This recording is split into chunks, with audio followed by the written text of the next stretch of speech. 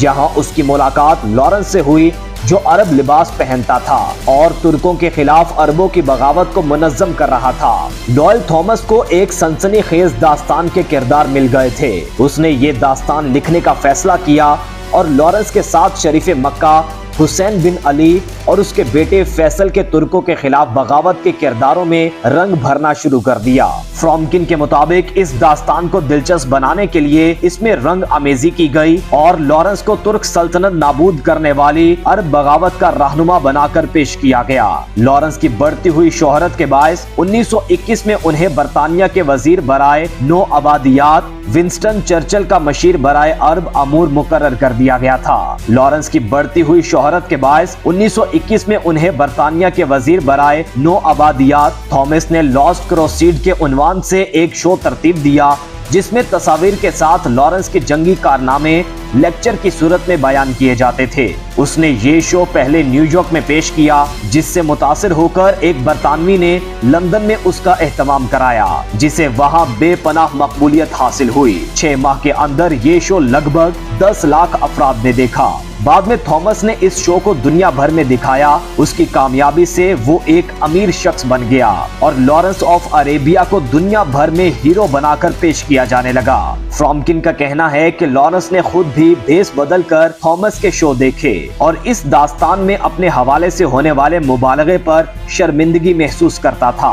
David فرامکن کے مطابق لوگ تھامس کی باتوں پر اعتماد کر رہے تھے، اسی لیے لارنس کی بڑھتی ہوئی شہرت کے باعث 1921 میں انہیں برطانیہ کے وزیر برائے نو آبادیات ونسٹن چرچل کا مشیر برائے عرب امور مقرر کر دیا گیا۔ لارنس نے اسی حیثیت میں چرچل کے ساتھ مشرق وسطی سے متعلق فیصلوں کے لیے قاہرہ میں ہونے والی کانفرنس میں شرکت کی۔